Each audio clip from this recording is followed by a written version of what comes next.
nice sweet recipe. So we're going to use some apricot jam. We are fortunate enough to have family in the Free State, and obviously they have a lot of apricots. So I was able to cook some lovely apricot jam. So we're going to use this apricot jam. We're going to use some chives. I've got rosemary in the garden. You chop your chives and rosemary fine. You need some garlic, butter and lemon, and your salt and pepper. So you get your mixing bowl. I'm going to add my butter. Again, this is a butter rub, and it will melt over your fish very nicely. You can add all your herbs and your garlic.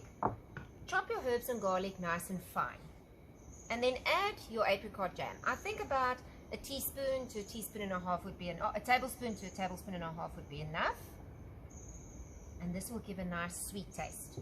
Now, to balance the sweet taste, I'm going to add some lemon juice. You can squeeze some fresh lemon juice. You can just squeeze into your hand so you just catch the pips, because you don't want any pips in the butter. Okay, there we go. You can add some salt, pepper. This is freshly ground salt. It's sea salt and black pepper. You can mix this. Again, like in the first recipe, you can use a food processor, but this is a small amount. It depends how big your fish is. If you're going to use your fish whole, then you're going to have more butter. You can use a food processor for that. Otherwise, you can just mix your butter in your mixing bowl. Make sure you get everything mixed in, and you're going to rub this butter mix onto your fish. Get your hands nice and clean. This one is a little bit harder because you've got apricot jam. A little bit more mixing than the other one, but get your flavors mixed in, and then use your hands to rub this onto your fish. I'm going to use 4 cutlets.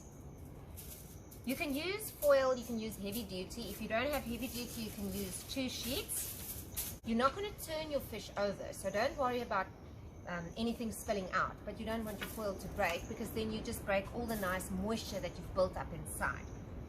So I'm going to check where we've taken the skin off, so you can just see where the skin is. Then you put the skin down first, and then my 4th one there, and then this is your mix.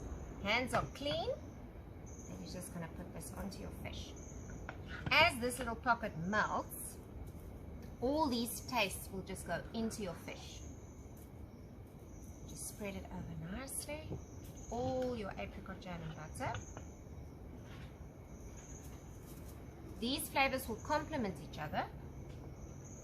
Clean your hands in between, have a nice cloth handy.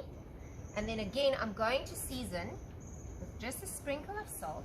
You don't need a lot. You can season afterwards, but you can never take salt away. Okay. And then we're going to make our parcel. Bring the sides. You kind of want to trap the steam inside the parcel. So if you bring the sides up, you can just fold it over once and fold it over twice. This will build steam up inside your parcel, and then just bring your ends in. And this you can do quite firmly, so you know that your parcel is nice and tight. So as it steams, this will rise slightly and build up some moisture inside your fish. That's your parcel.